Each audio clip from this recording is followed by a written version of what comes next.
Vestlussaade Vaba sõna. Riigikogu liikmed Antti ja Evelin Poolamets räägivad poliitikast igal laupäeval uutes uudistes. Tere tulemast kuulama vestlussaadet Vaba sõna. Stuudios on Riigikogu liikmed Antti ja Evelin Poolamets. Täna tuleb juttu presidendikampaaniast, karjuvast helikopterite puudusest ning sellest, kuidas laristatakse rahast soosegaduse peale ning Donald Trumpi hoiatustest kommunismi ohu osas. Aga kõigepealt reklaam ehk siis avatud talude päev toimub jälle 25.–26. juulil.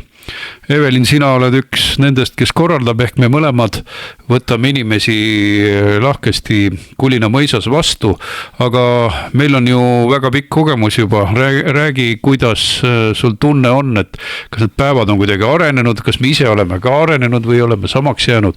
Ja tere ka minu poolt ja tõesti kõik, kes te meid kuulate, olete väga oodatud tulema Kulina mõisa, asume Rakvere külje all ja avame juba oma uksed 25. juulil kell 10 ja igal täistunnil on ekskursioon mõisas ja lapsed saavad ponisõitu ja see aasta väikse sellise muudatuse ja rahva tungivale palvele vastu tulles on päeva lõpus meil kohtumine Riigikogu liikmetega. Tavaliselt oleme me teinud nii, et me räägime ainult ajaloost ja ainult Kulina mõisaga seotud teemadel, aga kuna inimesed on soovinud rääkida ka poliitikast, Riigikogu tööst, siis kell 5 on meil kohtumine Riigikogu liikmetega ehk Antti ja Evelin Poolametsaga ja saate ülevaadet päevapoliitikast, vastame küsimustele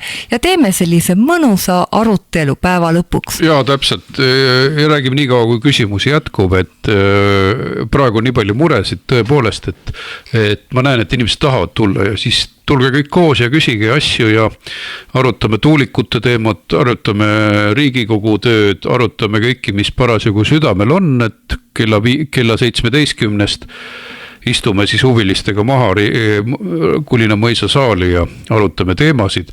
Aga ma kordan ka üle, et on väga meeleolukad päevad ja tasub tulla lausa Tallinnast, sõita välja.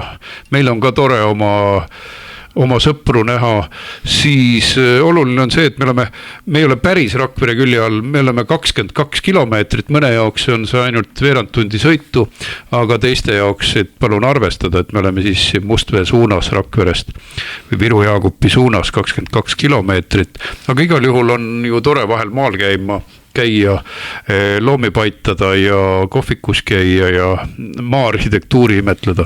Ja, et avatud talude info on veebist leitav ja pange endale lausa selline tore trajektoor valmis, et vaadake, kus on veel avatud talusid, kindlasti hästi huvitav lastele, kuna paljud talud tegelevad ka loomapidamisega, et loodame ilusat ilma ja siis tuleb terve selline tore, kujutan ette, ekskursioon üle kodumaa, Eestimaa. Ja eks meil ole olnud 1000 ja 2000 vahel inimesi, mõnikord ka mõnisada vähem, aga igal juhul on väga rahvarohke kõik. Siis lisan veel ühe reklaami, nimelt 24. ja 25. juulil toimub siis Sinimägede Sinimägede lahingu traditsiooniline mälestamine ja 24. toimub siis päris päevapikkune konverents Sinimäe koolis, 25. on siis tavapärane üritus Sinimäel,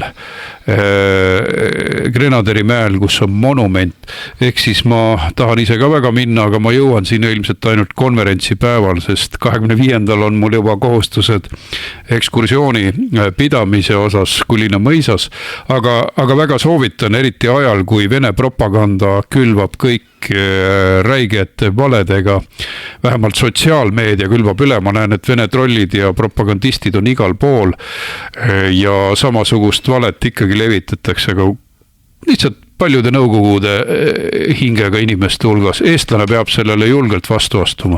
Nii et üleskutse, tulge veetke üks pikk nädalavahetus Virumaal, käige Ida-Virus, tulge Lääne-Virusse ja vaadake kõik need vaatamisväärsused, kusjuures käige ka nendel üritustel. Suurepärane nõuanne, et alustada Sinimäe konverentsiga 24.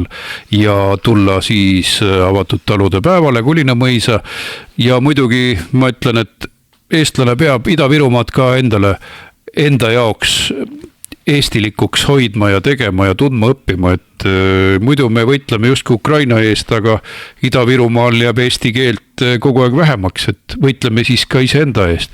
Aga Evelin, natuke meeleolukamad ka, et sina märkisid mulle, et Jürgen Ligi on andnud suve soovitusi inimestele, et kuidas oma eluga paremini toime tulla, et varem oli tal see, et sööge konservi ja vaesumine on hoopis päris nagu loomulik asi tema sõnul, aga mis ta uus soovitus nüüd oli? Jaa, nüüd on kõigile uus soovitus lisaks konservidele teha väike uinak.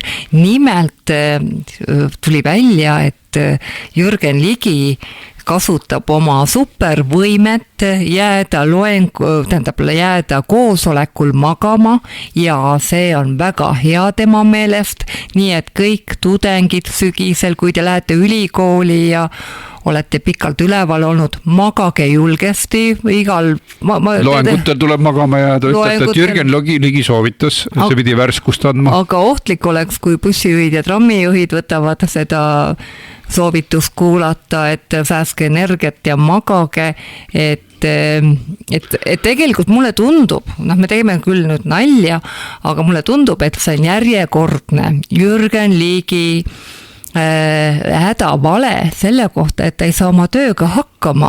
Hakkame Joe Bidenit meenutama, mille kohta Trump ütles, et ta ei suutnud kõndida, mõelda ega midagi teha. Aga ongi tuumariigi juht Joe Biden meenutas Brežnevit, kes ei saanud enam aru täpselt, kus ta on, pidevalt kukkus kuskil lava peal. Ehk siis tekitab kõhedust, et sinu käes on nagu maailma lõpu nupp ja kui inimene ei saa enam päris hästi aru ja on seniilne, siis õudne.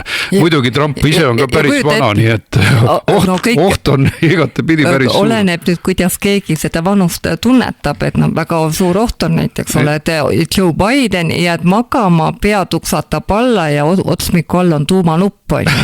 Aga jaa, Trump on esialgu ilmutanud päris särtsakat olemist, aga ütleme, et nii vanu presidenti USAs ikka annab otsida, aga Joe Biden on tõesti see, millest võib legende rääkida, te olete ise näinud tema kukkumisi, komistamisi, sassi ajamisi, jäätis ka ei aidanud enam. Ütleme nii, et USA valijatel vedas, et Joe Biden lõpuks ikkagi loobus kandideerimast, aga miks see üldse teemaks tekkis? Teemaks tekkis sellepärast, et kuskilt ilmus avalikkuseni, et oravad ei ole rahul oma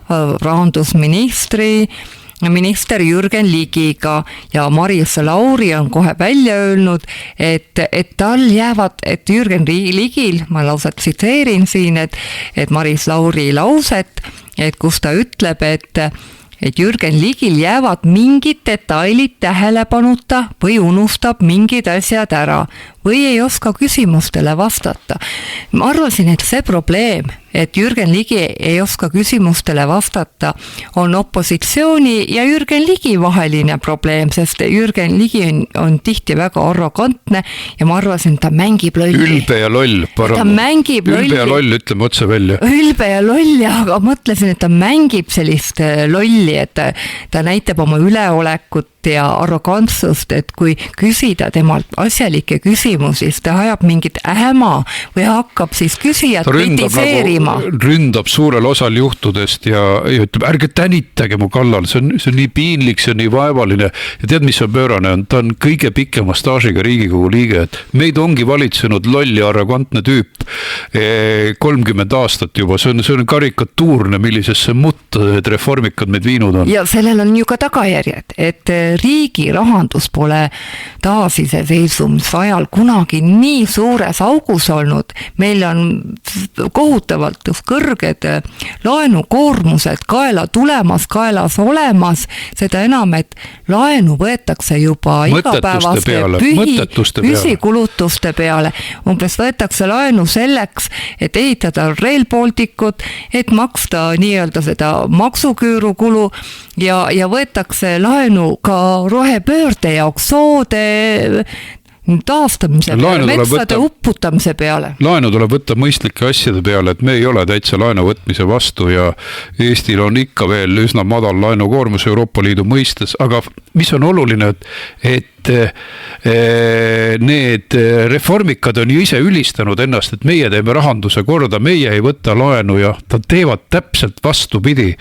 Et EKRE ei ole öelnud, et me ju ei laenu võtta oluliste asjade jooks. Ja vaata, millist valet nad veel levitavad, et justkui EKRE-st algas, ma ei tea, mingi laenu võtmine omal ajal, kui oli 2021 aasta ja EKRE oli võimul, võeti tegelikult ma eksin sellega, et 21 aastal juba lõpus oli ju Reformierakond võimul ja nemad tekitasid veel suurema laenu. No 5 aastat lagastamist, me ei jõua täna majanduse hävitamisele nii palju keskenduda, aga 5 aastat lagastamist ja minu meelest on häbiväärne Eesti majandusuurijate siis käitumine, et seda, et 8,3 majanduskasvuga tuldi välja koroonakriisist, millega ei saanud hakkama ükski Euroopa riik, päästsime suure hulga ettevõtteid, andsime neile ka sooduslaenu, nad on need laenud veel tagasi maksnud. Aga see ongi õige majanduslik käitumine, kui sul, ütleme nii, et majandus kasvab, iga ettevõtja teeb investeeringuid, ta näeb, et tal tuleb see tulu tagasi, nii oli ka siis, kui oli koroona, kui EKRE olles valitsuses võeti laenu, see raha tuli maksudena tagasi, tuli tagasi majanduskasvuna, aga nüüd majandus juba mitmendat kvartalit, no ma ei tea juba mitmendat. No 5 aastat, kogu see aeg, kui reform võimul on, et nad tulid võimule, siis nad said 8,3% majanduskasvu EKRE ikke valitsusesse, ikke oli üks väga hea ikke ja pärast seda on täielik kaos ja veel üha hullemaks läheb, et see on karikatuurne, et keegi kunagi on mõelnud, et tegu on ettevõtjate parteiga. Tegu on sahkerdamismasinaga, mitte parteiga. No vanad reformierakondlased ka juba räägivad, et nad ei tunne Reformierakond ära, aga ma arvan, et siin on ka tagajärg, et Reformierakond on nii kaua olnud valitsuses, nad on väsinud, nad on tüdinenud, neil puuduvad ideed, neil puuduvad ka adekvaatsed inimesed, kui juba rahandusministriks on nii vana ätt, kes ei suuda isegi koosolekul silmi lahti hoida. Kes oskab ainult naisi sõimata, et sinu silmad ei ole ilusad ja mis sa vahid, eks ole. Ja mis küsimus see on, loll küsimus? Kuidas lolli juttu ajate ja no me näeme seda nii palju, et kõige inetum naiste sõimaja, keda mina tean Riigikogus, on Jürgen Ligi, aga noh, feministidele sobib, eks ole, siis nad on vait nagu peaasi, et soo segadus saaks külvata ja 150 soo juttu ajada. Evelin, see on nii magus teema rääkida Jürgen Ligist, sest ta on tõesti nagu, ta võtab kokku Reformierakonna absurdsuse ja see absurdsus on olnud 30 aastat peaaegu riigivõimu juures, et võtame 4 aastat maha, mida nad vahepeal siis olid võimult maas, aga läheme korraks väga praktilisi julgeoleku teema juurde, nimelt helikopterite probleemi juurde ja huvitav on see, et siseminister Igor Taro võttis nüüd omaks, et meil on vaja ikka 5 kopterit, küsib oligi 250 miljonit eurot valitsuselt, et seda on vaja. Ehk siis see sama asi, millega EKRE tegeles Mart Helme isikus siseministrina 2020. aastal. kõik ettevalmistused olid tehtud, et kopteripark oleks korda tehtud, et meil oleks minimaalne, tegelikult 5 tükki on minimaalne vajalik varu üldse kõikide hädalendude tegemiseks, merepäästeks, siis haigete toomiseks. See on miinimumvajadus, aga kes selle ära evitas selle projekti, kes selle julgeolekuprojekti mutta lükkas?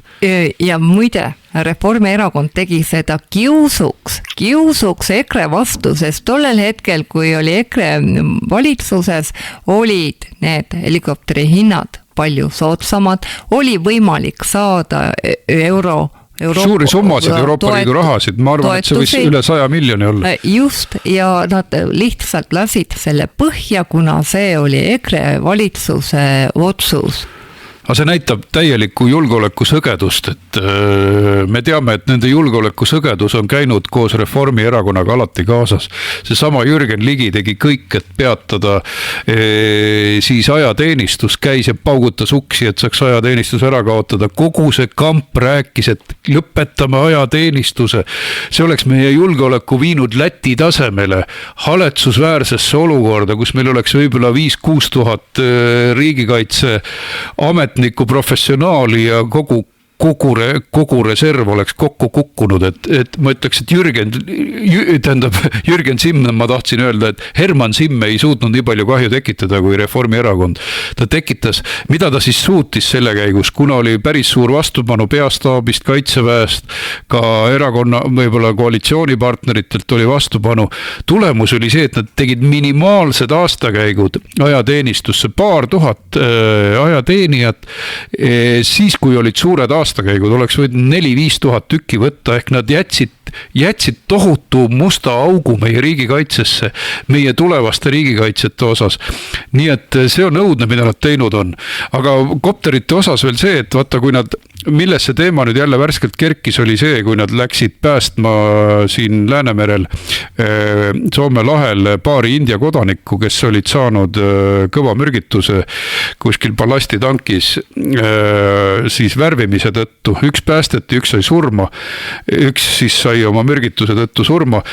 Ja siis öeldi otsa välja meie kopteripargi haldajate poolt, et meil peab olema minimaalselt 5 korralikku helikopterit.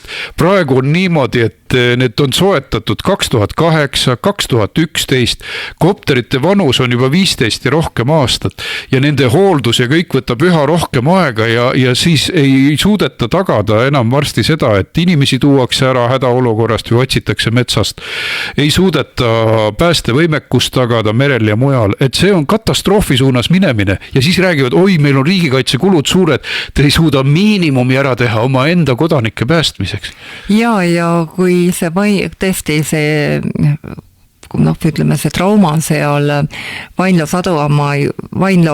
Vaindloo lähedal juhtus, et siis öeldi, et see oli õnnelik juhus, et helikopterid ei olnud parasjagu hoolduses, et need helikopterid on nii vanad, kui helikopteri eluiga ongi seal kuskil, kasutusiga ongi 30-50 aastat, et see oli puhas õnn, et need ei olnud parasjagu hoolduses ja ütleme, et need kopterid on nii vanad, et ei ole enam ka varuosasid saada ja hooldus ongi järjest keerulisem ja nüüd võib öelda, et lõpuks ometi siis parem hilja kui mitte kunagi, et see teema on jälle päevakorral, et vaadatakse siis seda võimalust, et Eesti hangiks siis omale, ütleme, kaasaegsed medikopterid. Minul on see lihtsalt küsimus, et öeldakse, et oi, meil on nüüd ülikõrged kaitsekulud ja vaadake, meie sein tuleb ette siis, kui ma vaatan, mis õhus toimub.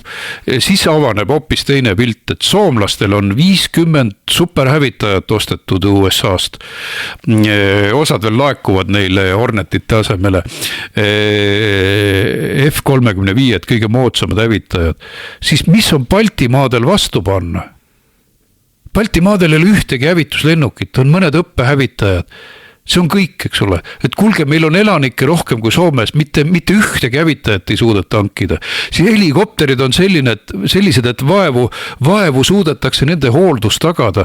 Siis meil on tõesti küsimus, et kui me nagu normaalselt tõesti ei kuluta mingit protsenti riigikaitsele ja sisekaitsele, siis kes me oleme, et me läheme Moskvat põlvili panema, kui Karis ütles siin 2004 vist võidupühal, et kui vaja, siis läheme viime sõjavastase territooriumi, paneme põlvili.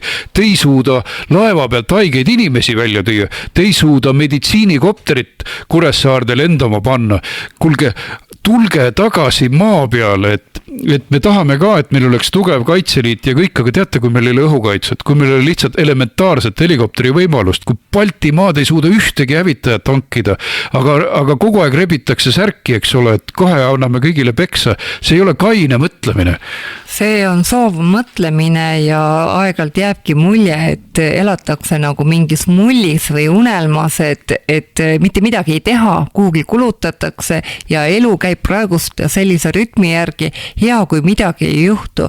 Ja kusjuures see, et helikopteri või medikopteriga on probleem olnud, on iga aasta jälle tulnud esile, et meil on kõige uuem helikopter kuskil 15 aastat vana ja ega nüüd ongi nii, et inimesed surevad ära, kuna ei jõua abi kohale. 200 meditsiinilendu aastas, mõtle. Ja kujuta ette, kui juhtub samal ajal 2 õnnetust, siis peab, ma ei tea, kas nad viskavad kulli ja kirja, et kas üks sureb ja teine elab. See on sünge perspektiiv, et võt siin peab tõesti nagu vaatlema, kus tulevad meie piirid ette ja praalimisel peaks ka nagu piirid ette tulema siis, kui me näeme, et mis on meie õhulaevastiku olukord ehk selle puudumine, meil on õhulaevastiku puudumine, meil on radarid, aga meil ei ole lennukeid ja mis on veel kasulik õppetund, et ikkagi vaatame, et sellel praalimisel ja liugu laskmisel ja mustade aukude tekitamisel riigikaitses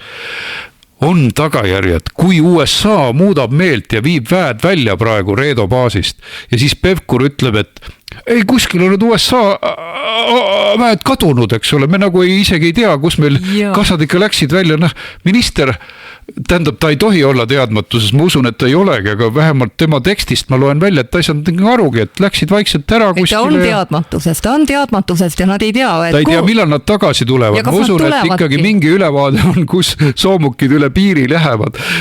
Aga ma olen ise Reedos käinud ja nägin, et seal parkimisplatsil oli rohkem tehnikat kui kogu Eesti kaitseväel kokku.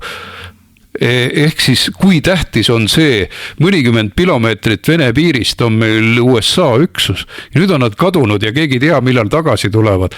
Ehk siis, kui tähtis on see, millest ma rääkisin, et hoiate sõbralikke suhteid USA-ga.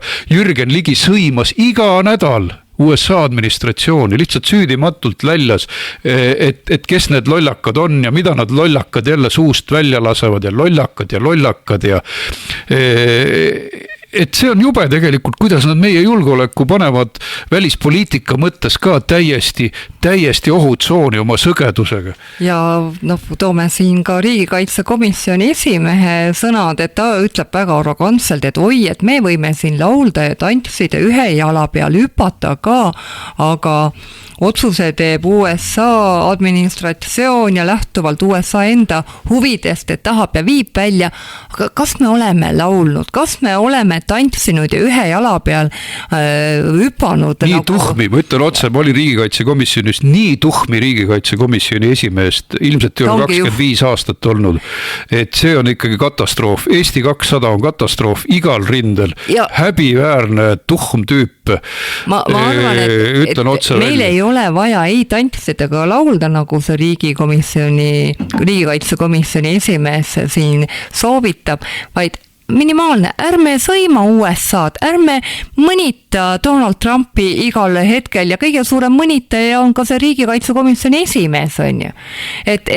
Ise on USA saadik olnud, räägitakse, et tuli sealt tagurpidi ära, kuna ta ei saanud oma tööga hakkama. Aga ma ütlen, see Lehtme partei lihtsalt laastab selle riigi nii ära, et seda on raske üles ehitada, hakata uuesti kokku panema.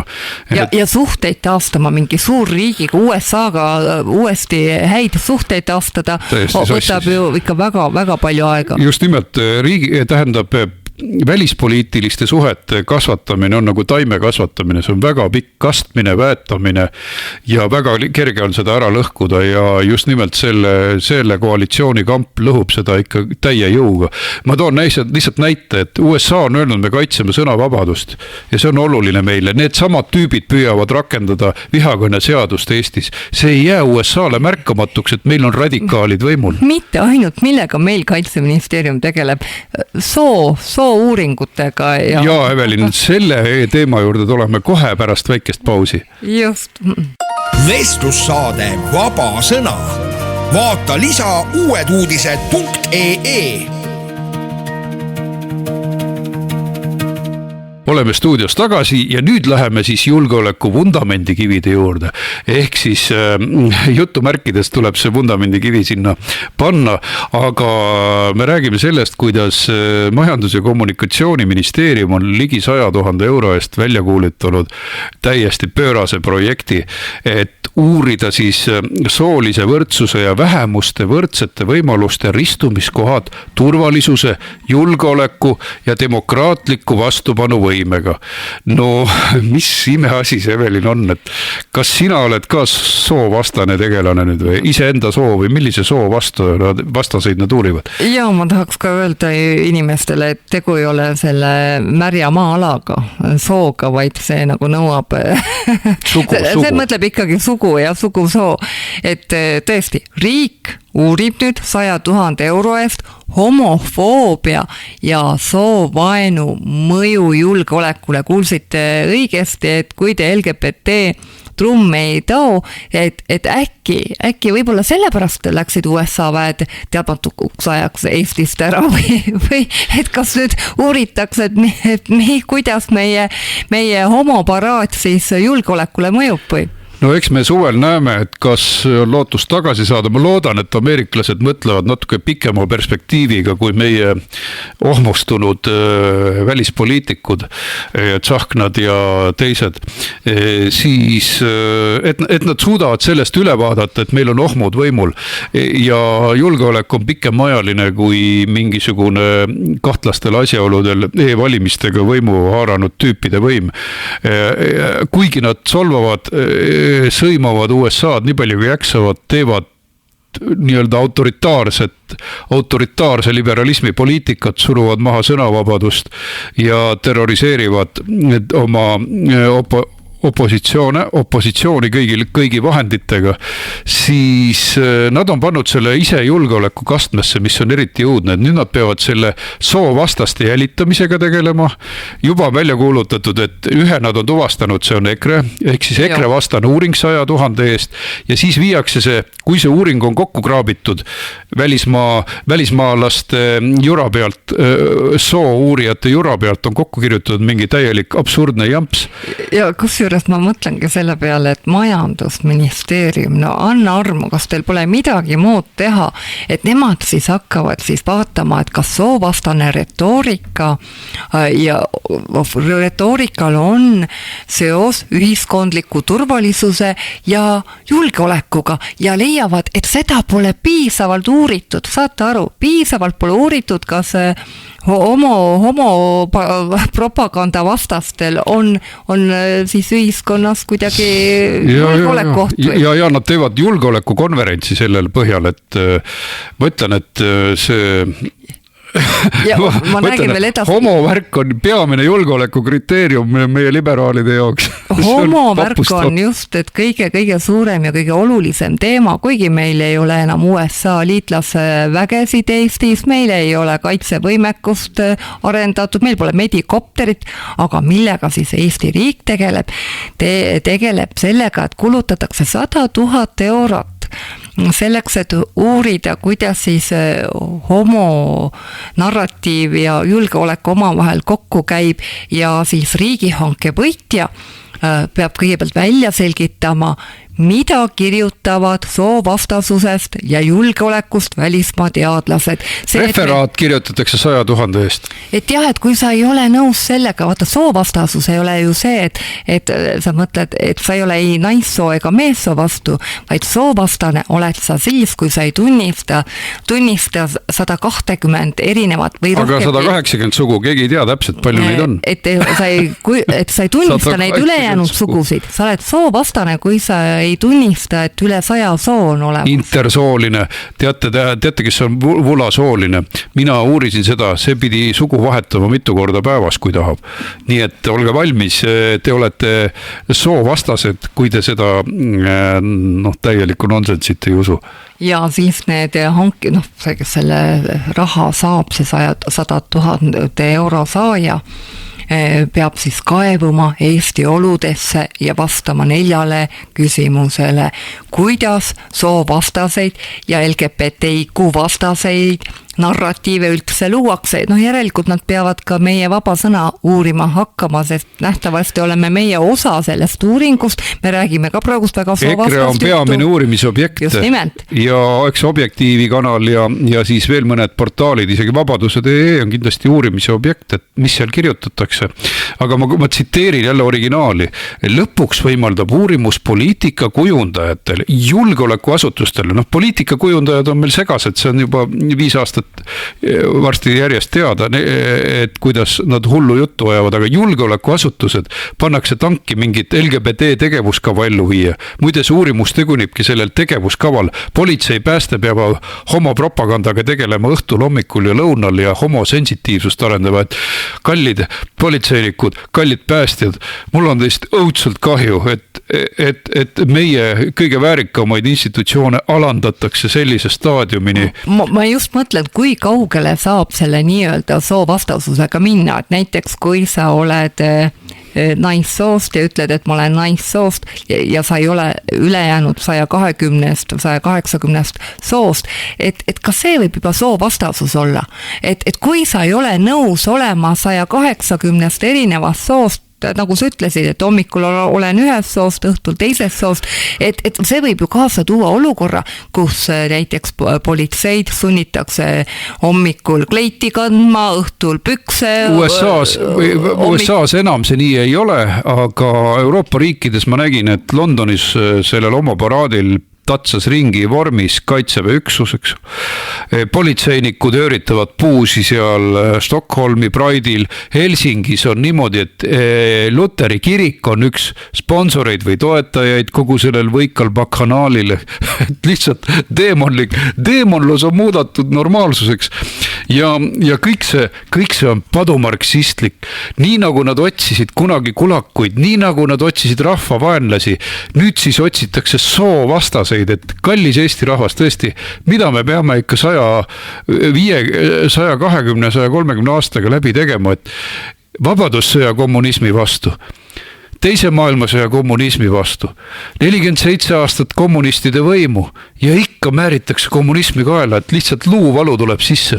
Ja kujutage ette, mis siis peale seda, kui on uuritud neid LGBT ja homo teemasid, siis saadakse poliitikaid, et poliitika soovitusi, et need pannakse kirja ja nüüd pärast seda, kui kõik on teada, mida tuleb teha nende nii-öelda LGBT vastastega, siis tuleb need poliitika soovitused viia otsustajateni ja siis nad otsivad võimalusi koostööks julgeolekuasutuste ja mõttekodadega ja dokumendis, selles riigihanke dokumendis seisab veel kirjas, et muu hulgas peetakse võrdsuse ja julgeoleku teema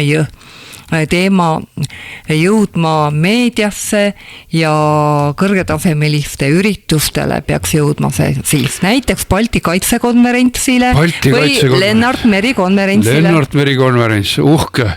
Kõik mundrimehed istuvad saaris, kes on meie tõesti julgeolekukaitsjad ja peavad seda debiilsust, Evelin, ma ütlen otse välja, see on debiilsust kuulama, et siin ei ole tõesti muud kui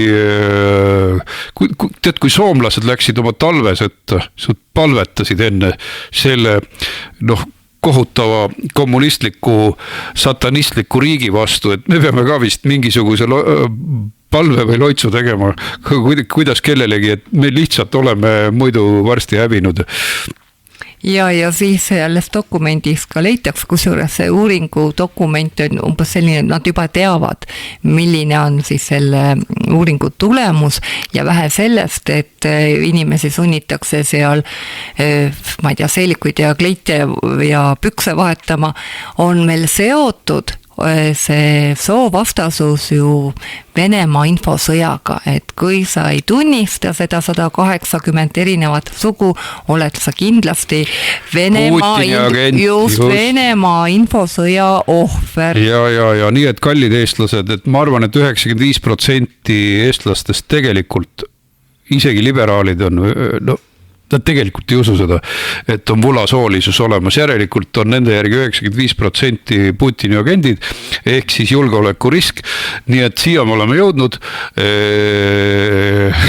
rohkem ma ei oska rääkida, ma olen absurdiga rivist välja löödud. See on tõesti absurdne, sa mõtled praegust, et see ei saa ju olla päriselt, et see on tõsine teema. Selle valitsusega, Evelin, on iga absurd võimalik. Ka rohepöörde on nii absurdne, kui veel olla võib. Soosegadus on absurdne, LGBT-lus on absurdne, bakanaal ja elame absurdi ajastul, absurdistanis elame. Ja lõpetame selle siin aasta-paariga ära, eks ole. See on ainuke võimalus oma väärikus säilitada, eestlaste väärikus säilitada. Aga nüüd, Evelin, väike paus ja me räägime Donald Trumpist ja tema kommunismi vastasest kõnest. Vestlussaade Vaba sõna. Vaata lisa uueduudised.ee. Oleme stuudios tagasi. Tutvustan sellist asja nagu Trumpi väga võimas kõne USA 250. aastapäeval. Ta siis tegelikult pidas mitu kõnet.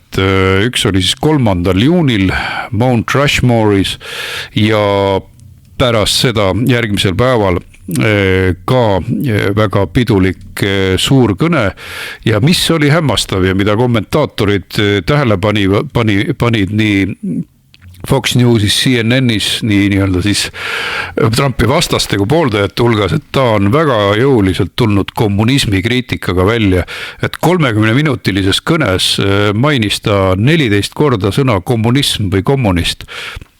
Ehk siis järgmise päeva kõnes sama lugu, siis muidugi need punased kriitikud CNN-is ütlevad, see on varem olnud, et 20-ndatel kardeti siin kommunismi, oli siis see punase ohu paanika ja siis oli McCarthy pärast teist maailmasõda, kes kommuniste Hollywoodis ja ministeeriumides jahtis, et nüüd siis jälle, et nad värvivad punaseks kõiki ja kus see kommunism ikka on, nad küsivad, aga tead, uuringu, see sama CNN artikkel ütles, et 38% kuni 30-aastastest noortest leiavad, et suhtuvad soodsalt kommunismi. Nad ei tea sest suurt midagi. Kuuba on täiesti mädanenud riik USA külje all, poolnäljas olev riik. Ühesõnaga, see ei ole nii kaugel nagu mingisugune nõukogude kommunism, mis justkui kukkus 91. aastal, et nad võiksid öelda, et see on läinud ja mis siis. Nad ei tunne ajalugu, need USA noored, ja nad on järelikult soodsalt suhtuvad. See näitab, et marksism on USA seestpoolt üles võtmas. Trumpi jutt ei ole mingi juhus. Ja Trump nimetab kommunismi vähkkasvajaks, et tõesti see nagu hiilivalt tuleb organismi ehk ühiskonda jälle see kommunismi hoiakud, et kuidas noored näevad korraga, et maailm peab järgima kommunismi põhimõtteid ja kusjuures ka need viimased soouuringud on väga mures selle pärast, et noormehed on konservatiivsed ja eriti noored on muutunud konservatiivsemaks ja tütarlapsed, noored naised on pigem siis liberaalsed. Aga kui me nüüd ka vaatame, mis toome paralleele, mis maailmas toimub, mis meil ka Eestis toimub, siis loeme reitingutest, et sotsiaaldemokraatide toetus tõuseb ja enamasti tekibki see tõus naisvalijate toetuse põhjal ja kui meenutada, mida Lauri Läänemets viimasel ajal ka välja on öelnud, siis see kõik on ju väga kommunistlik, et näiteks mingi tuulikuala planeeringud ei liigu piisava kiirusega, on Lauri Läänemets öelnud, et need alad tuleb riigistada ja anda siis oma soosikutele ehk tuulikute arendajatele, et minnakse juba eraomandi kallale, vähemalt mõttes tahetakse minna eraomandi kallale. Vaat, millest me just eelmises punktis rääkisime, see LGTB tegevuskava, soosegadus, need on kõik marksistlikud siirded. Selles mõttes kommunism on selline hea üldsõna, aga täpsemalt võiks nimetada marksistlikeks vooludeks, sest kommunism oli ju Karl Marxi leiutatud ja juba üsna varsti hakkasid sealt erinevad voolud tekkima. Oli ju ka maoistlik liikumine, millel olid omad eripärad Hiinas, aga mõrvasid nad igal pool, hävitasid nad igal pool. Aga siis tuli selline mees nagu Herbert Marcuse, kes siis lahkus Saksamaalt Hitleri võimule tuleku ajal, oli juudi taustaga siis ennast nii filosoofiks nimetav tegelane, kes siis hakkas Freudi lugedes leidma, et kuule, hakkame igasuguseid vähemusi otsima, sest Stalin ei saa oma revolutsiooniga läänes hakkama, ta leidis, et lääne inimesed, eriti USAs, on nii rikkad, et sõidavad autodega, ehitavad eramaju, kõik on nii rahul, et kus see revolutsioon siin on, ja siis ta hakkas kunstlikult neid vähemusi leiutama. Ja siis Vietnami sõja ajal pääses Herbert Marcuse ideoloogia väga mõjusaks, sest desertöörid ja kõik otsisid igasugust rämpsi ideoloogiat, millega põhjendada, et nad ei peaks Vietnami minema. Tänaseks on see nagu riigi usund. Ehk siis vähemusi leiutatakse jooksval lindil, et see kõik on nii sõge, et see kontrollib inimese nagu mõistuse piire üleüldse. Me jõudsime just eelmise teema arutusel, et see on absurdne. Soovähemused, mida leiutatakse ja kõige hullem, et mingisugused Eesti nagu ülikooli inimesed teevad seda, see on täielik nonsense, et teadlased teevad seda peaks nagu uurima psühhiaatri haiglas, mitte kuskil mujal. Jah, et kui veel vaadata tõesti, et kuidas see ajupesu naistele mõjub ja kuivõrd tundlikud nemad selles suhtes on, näitab ka ühiskondlikku, kui ütleme, kui vaatame neid homoparaade, seal võib öelda, et vähemalt Eestis on 80% nendest naised, kes sealt osa võtavad ja kui meie tegime vabariigi aastapäeval tervikurongkäigu ürituse, siis karjumas EKRE-le igasuguseid inetusi olid just suures osas naised, kes laamendasid ja ega siis kommunism ei ole nüüd lihtsalt nagu ütleme mingi ideoloogia, vaid see on väga ohtlik ideoloogia. Kommunistlikud režiimid on tapnud ligikaudu 100 miljonit inimest ja kommunism on toonud kaasa rohkem surma ja hävingut kui ükski teine poliitiline süsteem ja praegust me vaatame ka, kui öeldakse, oi, oleme liberaalsed, oleme tolerantsed, aga väga ebatolerantsed ollakse teiste nii-öelda maailmavaadete suhtes. Mõtle, kui agressiivsed nad on EKRE suhtes, kuidas nad sõimavad neid, kes ütlevad, et me ei taha LGBT propagandat, kuidas nad tulevad sulle kallale, teevad sulle kooli kiusamist, kui sa ütled, et ei, et homod ei peaks saama abielluda. Ega seda kõike USA president silmas pidasiski, et ta võitleb ju ärklejatega, igasugu marksistidega. Need on nagu kirjusid koeri, üks hullem vool kui teine, võiks öelda, et tegu on ideoloogiate prügikastiga, mis sealt USA-st Eesti igasugused liberaalid on üle võtnud, et reform kallab meile tühjaks marksistliku prügikasti näkku ja see on õudne. Ma mõtlen, et mina näen, et meil on nii suur ajalooline kogemus selle kiusamise hävitamisega, mida kommunistid on meie vastu 100 aastat teinud, ikka mitte millestki aru ei saada, nagu oleks endale prügikasti pähe tõmmanud. Pime ülikoolide mingitest sotsiaalteaduskonnast tulevad hullud inimesed, kes räägivad, et sotsiaalsed sood on konsensus. Sul on haridusminister, kes ajab vaimuhaiget juttu, et meil on 150 sugu ja see on konsensus üle maailma. No, mis siin toimub üldse? Ja tegelikult, kui vaadata seda kommunismi, ütleme, pika pintsli ja laia vaatega, siis tegu on ju täiesti sellise tõesti ebanormaalsusega ja mina viin need siirded välja ka sinna rohepöördesse, kus tegu on ka ju täiesti loodusvaenuliku tegevusega, mingid metsade uputamine on ju loodusvaenulik tegevus, täpselt samamoodi on ka need tuulikute rajamine rohevõrgustikku looduskaitsealadesse, see on jälle väga vaenulik. Nii ta on, rohepööre on läinud täiesti marksistlikku suunda totalitarismi kehtestama ja ülemaailmset paanikat kehtestama, aga oluline on ka see, et meie meediaväljaanded ka suhtuvad Trumpi juttu kommunismist mõnitavalt. Just kui siin oleks tohutud eksperdid kuskil ajalehtedes, mingi Kristel Paris on mingi suur ekspert või kuulge, võtame nagu päris targad inimesed appi. Kiks Kärneriks ütleb selle peale. Ta on ise marksist segopää, nagu soomlased ütlevad, et me peaksime tõsiselt nagu oma teaduspotentsiaali, oma sotsiaalteadusi päriselt arendava, sest sotsiaalteadused kubisevad marksistidest, aga uurime parem marksistide tegevust. Meil on ju kogemus omal nahal, meil on palju inimesi, kes on kõik läbi teinud, kes kõike mäletavad. Miks siis meie peame tormama pea ees siin põlevasse lauta sisse? Aga Evelin, tänaseks me lõpetame ja tuletan veel kord meelde, et avatud talude päevad on ukse ees 25. 26. juuli, olete oodatud Kulina mõisa, samuti Sinimägedele 24. 25. juulil.